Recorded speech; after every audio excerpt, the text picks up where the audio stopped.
اچھے اور برے آرٹ میں فرق نہیں کرتی، صرف یہ طے کرتی ہے کہ کوئی چیز آرٹ ہے یا نہیں،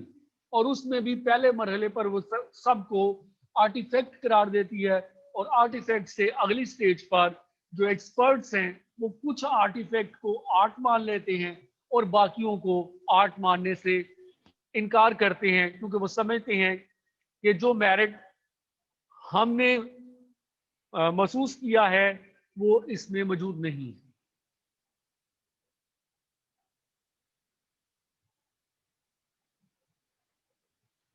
کسی چیز کو آرٹ ماننا، christening something a work of art, اس کا مطلب یہ نہیں ہے کہ یہ گڈ ورک آف آرٹ ہے۔ اسی طرح یہ بھی نہیں کہہ سکتے کہ یہ بیڈ ورک آف آرٹ ہے۔ تو گڈ اور بیڈ یا ہائی کوالٹی یا لو کوالٹی اس سے طے نہیں کیا جا سکتا۔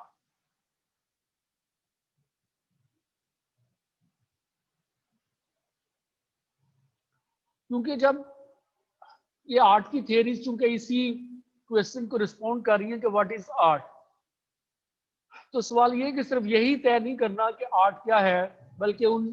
ٹریٹس کو، ان ایٹریبیوٹس کو بھی، ان صفات کو بھی جاننا ہے جس کی بنیاد پر کسی ورک آف آرٹ کو آرٹ تسلیم کیا جائے گا۔ دوسرا کرٹیسزم جو اس پہ کیا جاتا ہے وہ یہ ہے کہ that theory gives a circular definition of art، یعنی انسٹیٹیوشنل تھیوری آرٹ کی ایک ایسی تعریف کرتی ہے جو بذات خود واضح نہیں ہے، بلکہ ایک پارٹ دوسرے پر ڈپینڈ کرنا ہے۔ جب یہ کہتے ہیں کہ ایک آرٹ ورلڈ ہے اور اس آرٹ ورلڈ کے کچھ ایکسپرٹس ہیں اور وہ جو ہے وہ کسی چیز کو آرٹ قرار دیں گے، تو سوال یہ ہے کہ وہ آرٹ ورلڈ کیسے بنے؟ وہ جو ایکسپرٹس ہیں وہ کس بنیاد پر جو ہے وہ ایکسپرٹ قرار دیے گئے؟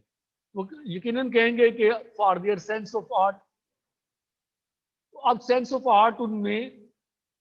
کس بنیاد پر آئی؟ اس لیے کہ کسی اتھارٹی نے کسی چیز کو آرٹ قرار دیا تھا، انہوں نے اپنی ٹریننگ سے اس چیز کو جو ہے وہ سمجھ لیا۔ تو اس کا ارتقا نظر نہیں آتا، بلکہ ایک ہی دائرے میں یہ گھومتی ہوئی نظر آتی ہے، اسی لیے اس کو سرکولیرٹی یا سرکولر ڈیفینیشن آف آرٹ کا نام دیا جاتا ہے۔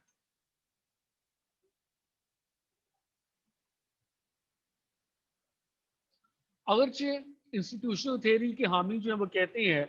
کہ اس کا جواب جو ہے وہ کویسچن آنسر میں یا کسی فلسفیکل ڈسکورس میں ڈھونڈنے کی بجائے آرٹ ہسٹری میں تلاش کرنا چاہیے، اور history of art world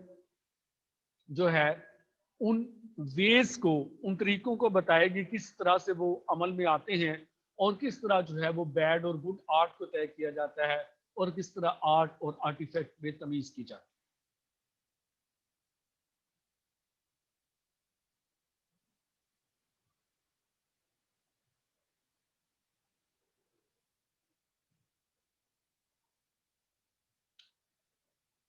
Richard بولہم جو کہ انسٹیٹیوشنل تھیوری آف آرٹ کا ایک بڑا فلاسفر سمجھا جاتا ہے، اس کا یہ کہنا ہے کہ صرف ممبرز آف آرٹ ورلڈ کا کسی آرٹیفیکٹ کو آرٹ ڈکلیئر کر دینا کافی نہیں ہے، بلکہ ان کے پاس اس کی معقول دلیل، ایڈیکویٹ ریزنز ہونی چاہیے جس سے وہ اس کو جسٹیفائی کر سکے۔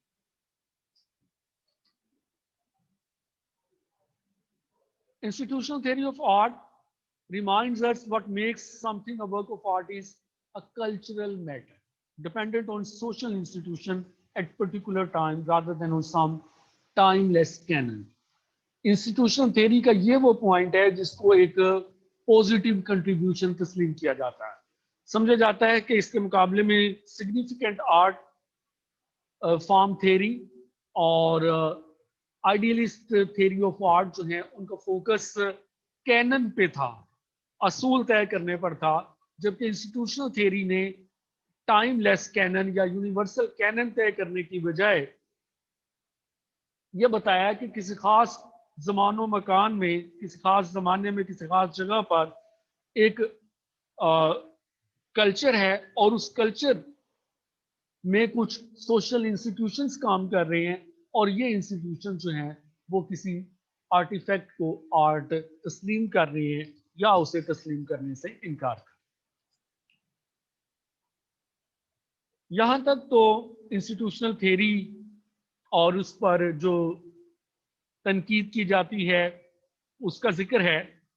اب نیکسٹ جو ٹاپک ہے وہ ہے art and evolution.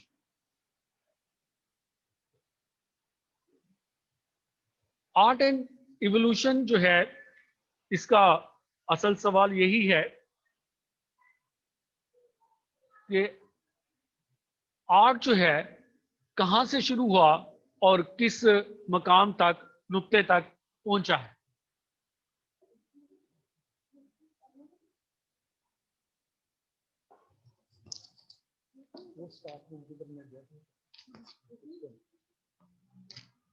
Hello hello